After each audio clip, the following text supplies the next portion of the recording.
Hello and welcome to another episode of the Enter the Bible podcast, where you can get answers or at least reflections on everything you wanted to know about the Bible but were afraid to ask. I'm Katie Langston. And I'm Catherine Schifferdecker. And we are just privileged to welcome a very special guest today on the podcast. Professor Amy Jill-Levine is the Rabbi Stanley Kessler Distinguished Professor of New Testament and Jewish Studies at Hartford International University for Religion and Peace, and was previously at Vanderbilt University. She's the University Professor of New Testament and Jewish Studies Emerita, the Mary Jane Werthan Professor of Jewish Studies Emerita, and the Professor of New Testament Studies Emerita at Vanderbilt University. Thank you so much for taking the time to be with us. I'm delighted you invited me. It floors me that people would be afraid to ask a question about the Bible. How bizarre is that? It's totally weird. But I think in some, Christian traditions or cultures, there's sort of like this idea that, you shouldn't be allowed to ask questions, or somehow that makes you unfaithful. So it's a great way to depopulate the church. Thank you. Yes, correct. 1,000,000%. Yes. There are many, I've heard many stories from students and others who asked questions in Sunday school and were told that they shouldn't. Yep. So a very non-Jewish approach, I think. That's correct. They write it on my Yeah, exactly.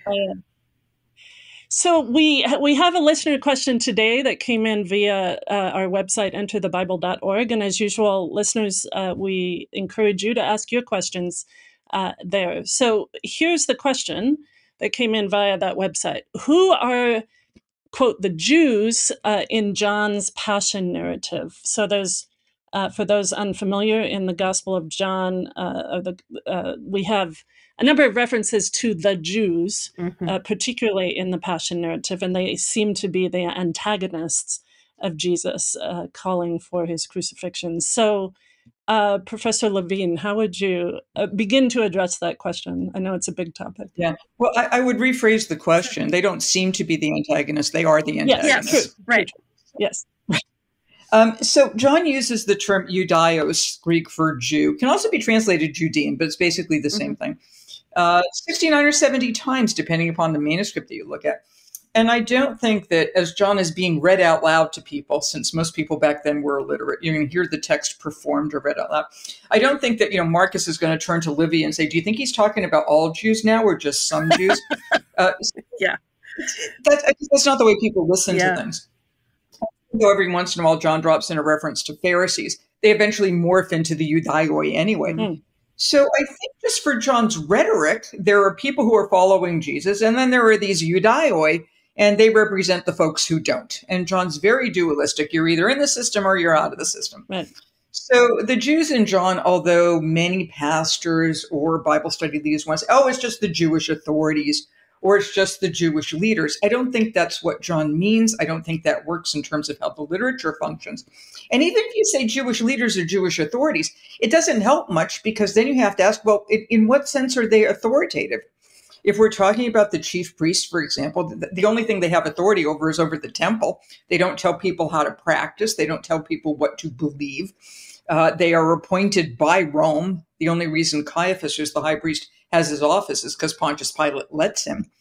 So to say Jewish authorities or Jewish leaders or just some Jews, it tries to get around what appears to be just anti-Jewish preaching, exactly. But it doesn't work. So I think it means the Jews. Now, who were the Jews for John? They epitomize the non-believers. Now we got a problem, because we have a really problematic text in what's supposed to be a gospel of love. Now what? Yeah. And that's where people like you all who teach and preach have to be very careful in terms of, how do you proclaim this? What do you say to your congregation? What guidance do you provide in the order of worship or on your website? Or even in terms of how you do the liturgical reading? Yeah. Because in the reading, because reading is still a performance, you can read it with a lump in your throat as if saying Jew is hard to get out under the circumstances, or express your own discomfort with it. because I think there are certain texts that people need to wrestle with in the same way that I, as a Jew, have texts in my own tradition that I'm not really fond of. Right. And then I take that idea of being Israel means to wrestle with God, at least traditionally. And so I'm going to wrestle with this text because I think this text runs counter to my idea of a merciful and gracious God, and to my idea of all people in the image and likeness of God, and to my idea that you don't condemn a bunch of people for believing something that they find to be true to their heart. Exactly. Yeah. So well, and the danger, of course, is now, right? The Romans are no more, right? We don't have Romans running around today, but we do have Jews. We have Jewish folks. Well, I mean, we do have Romans. Most of them are Catholic. That's a good point. Right. But not the Roman Empire. Right. I've lived in Rome. I take that seriously. Yeah. We tend not to think of, say, Roman pagans. Right. Right. If you're coming out of a Luther environment, once you start talking about the Romans, that just opens up a whole other problem. It does. We have some other polemics, which we can leave to one side here. Well, what advice would you have for us? What would you, as a Jewish person, what would you want from your Christian neighbors to say, or to teach about the kind of blatant anti-Judaism in, say, the Gospel of John? Yeah. Well, part of it is how do you distribute this Johannine material, this John material, to your congregations? I would dearly love to see a massive revision of the various lectionaries that are out there, because I don't see any reason why John has to be read during Holy Week.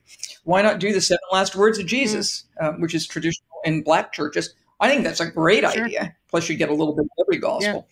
And since lectionaries don't read every word anyway, then I think one can be a whole lot more selective about what's read and what's not read. And there's stuff that's better done proclaimed from the pulpit, and there's stuff that's better done in the classroom. I'm not interested, although this is debatable, I'm really less interested in people who want to say Judean rather than Jew. I think that's a distinction without a difference. And once you eliminate actual Jews from the New Testament, to use the German technical term, you have a Judenrein New Testament. You have a New Testament that's been purified of Jews, like let's get rid of all the Jews. I'm not happy with that either, for a variety of reasons. I'd rather people actually wrestle with the text and wrestle with what I think John is conveying, which is all these Judai are the same, and it's not good. And then figure out how better to get at this. In the Jewish tradition, we have something called midrash, which is it's non-legally binding storytelling interpretation. And there are a number of midrashim, I am being the Hebrew masculine plural. There are a number of midrashim that take texts which are really, really problematic and spin them in such a way that, and little children learn this so they know, oh, we don't go in this direction, we go in that direction. Since we Jews read the entire Torah in the Orthodox synagogue every year from Genesis to the end of Deuteronomy in Hebrew, we're going to be reading a number of passages which are highly problematic. So Moses' Song of the Sea, the children of Israel are going through the Red Sea, and Pharaoh's army, the chariot wheels get stuck in the mud, and the soldiers drown, and the angels are singing praises. And the Midrash says when the Israelites are escaping from slavery and Pharaoh's soldiers are drowning, that the angels start singing praises to God, and they go to find God, right? And they can't find God, which is really awkward. And eventually they find God sitting in a corner, wrapped in a prayer shawl, anachronistic.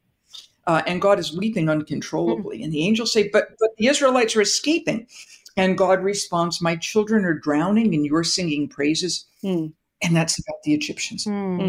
So since little kids learn this right from the get-go, we're being aware, like, you don't rejoice even when your enemy dies, right? There are passages in the prophets that might take you there, but the midrashes don't do that. That everybody is in the image and likeness of God. So don't think that you're better than them, and don't rejoice when they die. This is stuff you need to work on. So I think just starting from children's education in churches, recognizing how this language has been extremely harmful, recognizing that Jesus is a Jew and all the Marys are Jews, and Peter and Paul, they're all Jews, not Pontius Pilate, but the rest of them, they're Jews. And to give a sense that if you start talking about Jews as bad, then you're saying, well, Jesus is bad and Paul is bad and Peter's bad and all the Marys are bad, and you really don't want to go there. Yeah. So it's not a single fit that's going to fix everything, but it's a long-term process of revising what gets read in churches, revising how stuff gets presented, determining what, if you're reading the lectionary, what Old Testament, to use the Christian term, Old Testament text should be put up next to this, what should be read to the congregation, and what need not be read to the congregation. That's a lot of work, but it's work that I think in 2023 people ought to be doing. Yeah, Agreed. for sure. Because of the long, sad history, shameful history of Christian treatment of Jews through the millennia. Right. And what's happening now in so many educational settings and sermonic settings is the idea that, well, anti-Semitism has gone away. Yeah, I don't think so. No. Or that all Jews are white and privileged, which is not the case on either score. Or that because there are other things that are more important, we can ignore anti-Semitism. I don't think so. And this is stuff that churches can actually do because you're going to be reading the New Testament. So it requires better New Testament knowledge, better historical knowledge, and ears that are more attuned to say, how do I deal with this, rather than just say, oh, you're overreacting, or it doesn't mean all Jews, right, or it's not a problem anymore. These various excuses. It just means Jewish leaders. Or I'm sure some of them were nice. Thank you. Right. Stop coming up with these excuses, which is just the Christian version of fragility, and to say, yeah, this actually doesn't sound very good. What I advise my students is when my children were little, I used to bring my kids to class because they always had Passover off, and they went to the Jewish day school here in Nashville. And I would say to my students, picture this kid in the front pew, and don't say anything that would harm this kid or cause any member of your congregation to harm this kid, which is theatrical and manipulative, but it's really effective. And if picture me in the back pew, because if I hear a bigoted message coming out from the pulpit, you bet I'm going to stand up in the back of the church. And the last thing you want is an angry middle-aged woman, Jewish woman, standing in the back of your church making faces at you. Yeah, you don't want that. So you don't want that. Yeah. Just be careful. So you mentioned emphasizing that Jesus is a Jew, the Marys are Jews, Peter's a Jew, Paul's a Jew. Do you see, like, let's say you're reading the text from John, maybe in Holy Week, maybe not. Is that, do you think, an effective strategy? Like, do you do that from the pulpit, or is that best left to a classroom? Do you, like, is it possible to preach John's passion narrative, do you think, or is it best left to teaching? Oh, anything is possible. Whether it's wise or not is another question. Some of this will depend upon how well educated or how well prepared your congregation is. What works in church A does not necessarily work in church B. So that's going to make a difference.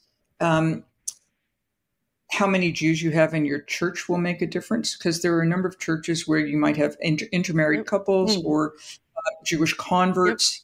And in cases like that, the congregation and the clergy tend to be much more sensitive to these particular concerns. If there's been an anti-Semitic incident in your town, you tend to be more concerned about that.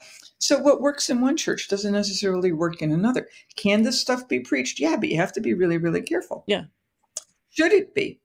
That depends upon what you think your congregation needs to hear, or would do well to hear, or can bear to hear.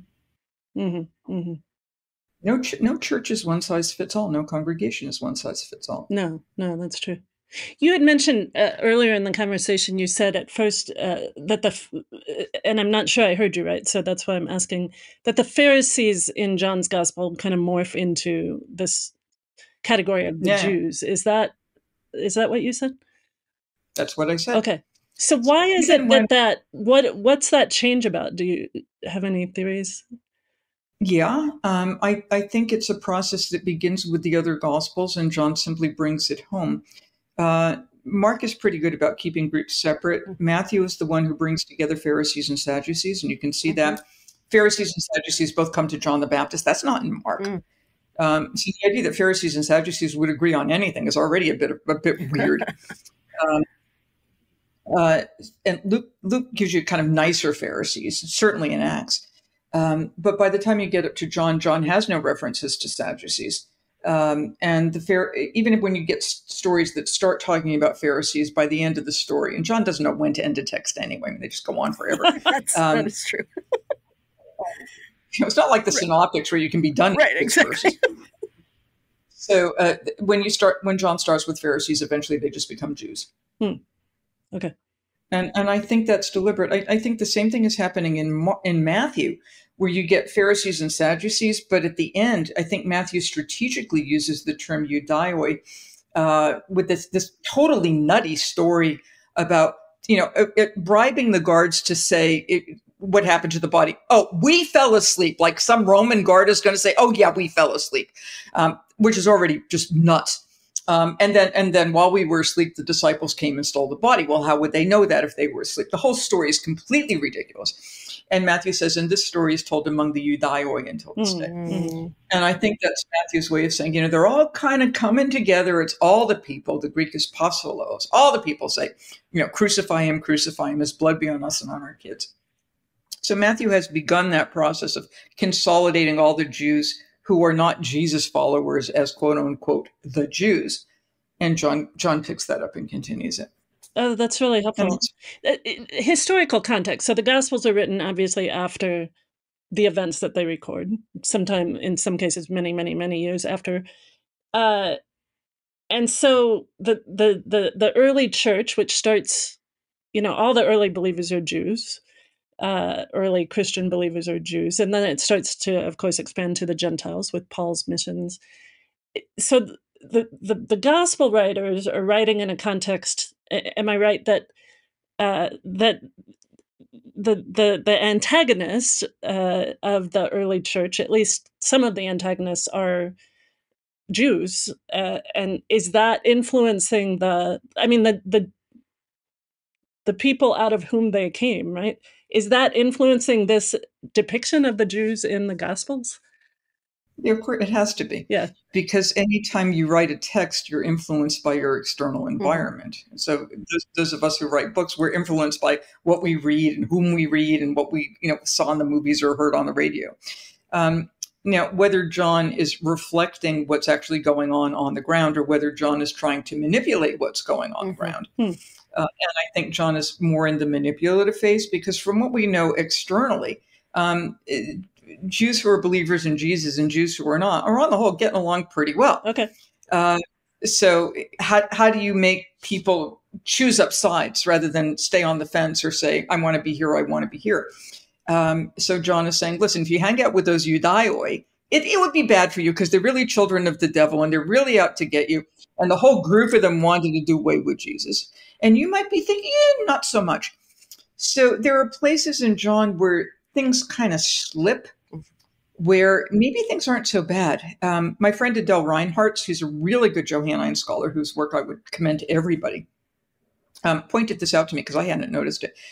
In John chapter 11, which is the raising of Lazarus, there's this little note that says the Jews came to comfort Mary and Martha. Wow! Yeah. So they're bringing over a chicken or something. So and it's like this little slip saying, well, maybe these Jesus believers and the non-Jesus believing Jews, maybe actually things on the ground don't look that bad. And what happens when you get church leaders is they're trying to do the separation where stuff on the ground looks actually pretty good. The best example of that, and you have to move up a couple of centuries, is John Chrysostom writing in Antioch saying, oh, the synagogue is a brothel and it's terrible. And why is he saying that? Because Gentiles in his congregation, these Gentile Christians, are saying, let's go to the synagogue, right? They feed you. They're not telling you you have to be celibate. They got the Hebrew, that it's the real deal. And what the leaders are trying to do is engage in this separation, even when people on the ground may not be. That's helpful. That's really helpful to get some of that historical context. Yeah. So choose sides, or that makes sense. It's like parents saying to their kids, "You can't play with so and so because so and so is a Jew, or so and so is a Christian believer, or whatever." Yeah. It's like, I want to play with them. Yeah. Right. Exactly. Yeah, and it feels important, I know some of our audience are church leaders, and some of our audience are lay folks, but it feels important to say, let's not be like the leaders of the past if they're failures in terms of requiring this sort of side taking or, the sort of lies and conspiracy theories and all the things that exist, surrounding anti-Semitism. Let's not do that. It's up to us to sort of break that cycle, and to say, no, that's not how we're going to be. Right, exactly. And Christians have a good track record on doing this on a number of other subjects. Right. Questions in your own community, say women's ordination or denial of enslavement language. Right. So if that stuff can be said, well, we're not going to do that anymore, or we repent of this, then this is another place where resisting readers can come in and say, yeah, I don't think this text is actually conveying the spirit that I want to convey either to myself or to my family or to my congregation. Yeah. So go wrestle with it, because that's what Israel means. Go wrestle. Wrestling with God means wrestling. I mean, not to get off on a tangent or anything, but I preached on 2 Peter recently, which isn't the number one most exciting text to preach on, let's say. And I noted in my sermon that it was problematic, and that lots of commentators have talked about how problematic it was. And I referred back to that text of Israel wrestling. It said, some texts you have to wrestle a blessing from. Some texts, and sometimes it takes all night long, and you end up with a limp at the end, right? It's not clear cut. There's no simple, way to deal with it except to acknowledge that it is difficult, and you have to you go back to it, and you fight with it, and that's a faithful way of engaging Scripture. That's a faithful way of loving God and loving your neighbor. I think, in fact, it's what the biblical God expects from us. Mm-hmm. I mean, Job's the one who does all the wrestling, and in the end, Job, okay, you're right. That's right. That's great. Right. Yeah. Right. Exactly. Right. Moses wrestles, Jeremiah wrestles, Abraham wrestles. Anybody who's doing anything is going to say, "Excuse me, this is not right." Exactly. That's right. Yeah. Yeah. And our Jewish brothers and sisters historically have done that a lot better than Christians have. I think we had another podcast where we were talking about humor in the Bible and how often Christians are overly pious and don't want to do anything that might feel disrespectful. But there is a kind of give and take, that wrestling that is really important, and that's, as you say, present there in the Bible itself, and certainly present in the tradition of Jewish interpretation of Scripture. So we have much to learn. Yeah, we got a lot to learn. But you can just take it from Jesus. I mean, Jesus doesn't go to the cross like, oh, that sounds like fun. Right. That's Gethsemane. I don't want to do this. Right. This is not a good idea. Right. Is there an out here? Right. Please stop. Right. It. Yeah. My God, why have you forsaken me? Yeah. Yeah, which is a good lament song. Yep. Psalm 22. Yeah. Yep. Yeah. Well, to our listeners, I should have said this in the introduction, but if you want to learn more from Professor Levine, she has written many books.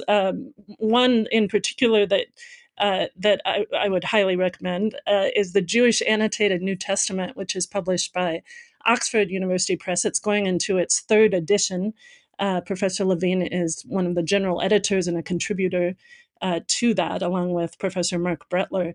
And it has just some really interesting insights, as you've heard already from this podcast, about how understanding Jewish theology and history tradition can help one read the New Testament with new eyes. So again, the Jewish Annotated New Testament. And Professor Levine has many other books that talk about the Jewishness of Jesus, of Paul, how to read the New Testament with that context in mind. So just go in search, and you'll find much to treasure there. So So thank you so much, Professor Levine, for being with us for this podcast. We really appreciate your insights. Thank you for raising important topics. All right. And to our listeners, there's much more to find on enterthebible.org. We encourage you to go there and submit your own question. There's blog posts and more podcasts and lots of material at enterthebible.org. We'll see you next time.